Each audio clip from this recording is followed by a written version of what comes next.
there everybody, it's me again. Earlier today I recorded a video where I started working on a piece of ceramics, filling in some cracks and some stuff like that. I thought and I mentioned that I was going to be doing a vinyl character figure of Mr. Spock, and so I want to document that build along as well. So I thought it'd be neat if we got started today with it. So what I'm going to do is I'm going to talk about, we're going to do an unboxing. We're going to take a look at it. We're going to talk about a game plan, and then, we're going to kind of talk about what to expect in part one. And then we'll go from there. So here we go. All right, guys and gals. If you saw my earlier video that I posted today, you see that I'm still outside. And right now I want to talk to you about this right here. This is the Star Trek First Officer Mr. Spock, put up by AMT Ertl. It was done in 95, I think. Yep, 1995 is the mark on that. And I don't know if everybody, let me just wipe the lens real quick. I don't know if anybody has ever done one of these before, or if you've put them together or whatnot. It's been a while since I've done one of these as well.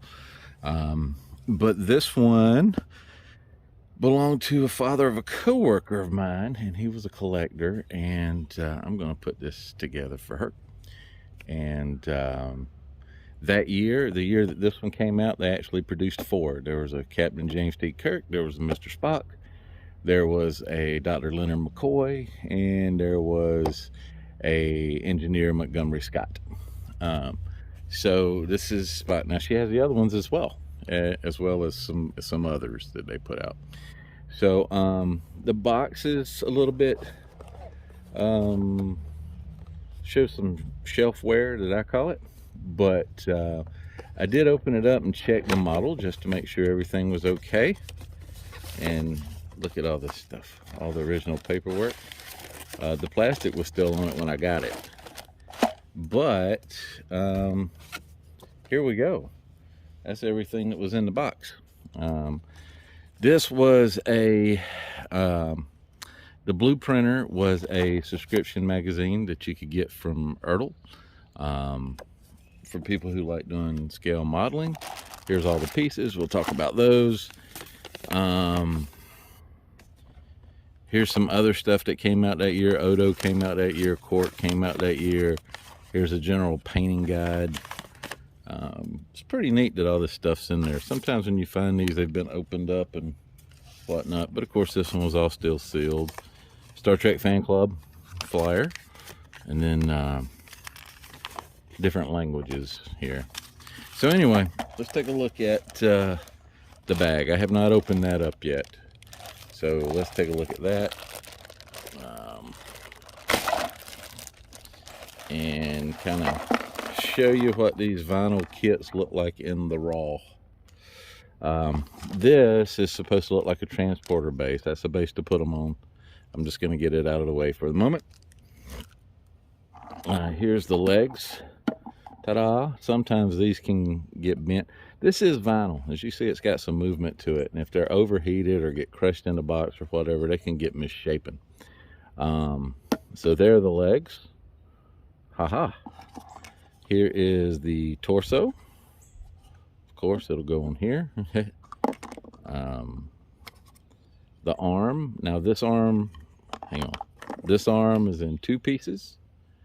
Because if you look back to the front of the box, which I will get for you now, it's it's the left arm. So there's 2 pieces. Let's see where we're at. Right arm, of course. Okay, and then the hands, the head, which we're going to try to do some what I call hyper realistic painting on this face. And then little phaser, pew pew pew. Anyway, this looks really good. I don't see any immediate major issues. So the first thing you got to do with these vinyl models is you've got to trim off the flash, the extra stuff. And if you look right there, you can see a line. And basically all this needs to be trimmed off right down to that line all the way around. And you can see it here on the legs. You can see it here on the torso. All this just needs to be taken off. Same with the head, and the hands need to be trimmed off right here. Okay.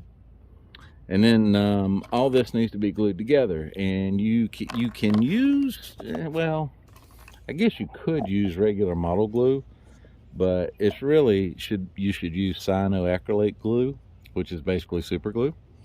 But the first thing you have to do, okay, is trim.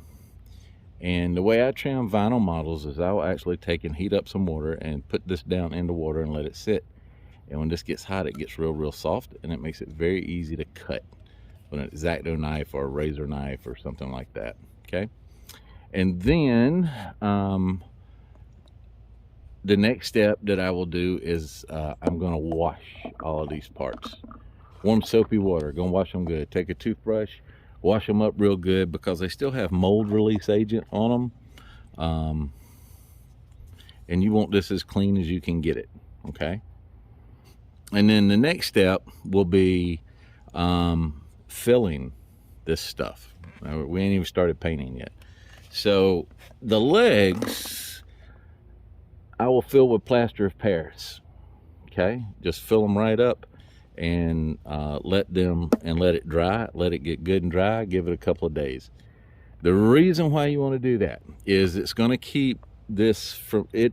This stuff can collapse. Now, I know people who have built vinyl models, had them for years, never had a problem, and they didn't fill them. I know other people that have built vinyl models, same models, and they immediately start to collapse or deform because of the way they're stored, or they've been around a lot of heat. So what I like to do with these is I will fill this whole bottom section with plaster of Paris. Gives it some good weight, makes it bottom heavy, which is good. And also, I don't think I'm going to use the transporter pad, so it'll give me a good foundation to drill into these feet to put pins in to put it onto the diorama that I decide I want to use. The arms and everything else is going to be filled, but it's not going to be filled with plaster. Okay, really only going to put plaster in the legs. Now this, you can fill it with almost anything. Some people use packing peanuts. Some people use plastic shopping bags, grocery bags, and you'd be amazed. But I'm just going to put enough in there so it can retain its shape. I'll do the same thing with the arms. The head you don't have to worry about nearly as much, but I'll still put something down in there to get the head going. So what we're going to do, here's what I'm going to do. So this is section 1, and we're just kind of laying this out. Not everybody has seen these before. So I am going to, off camera, before you see this again, I'm going to give it a good bath in hot soapy water. All right. Let it dry. Then we'll come back and I'll show you some of the trimming, how I'm going to trim it and where I trim it. And we'll go ahead and fill this up with plaster of Paris and let that start drying. And then we're going to start working on the hands and the face. Okay. And getting those painted. So, this is just kind of an introduction. This is what we're doing. Again, here's kind of what it'll look like when we're finished. Here's what the face looks like on the box, but ours is going to look way cooler. And I'm not going to use my airbrush to do it. I'm going to do it all with brushes, and I'll show you everything I do on the face. So, again, if you have any questions, feel free to drop me a line. But this is going to be a fun build, and I'll take you along for the ride. Thanks a lot, guys.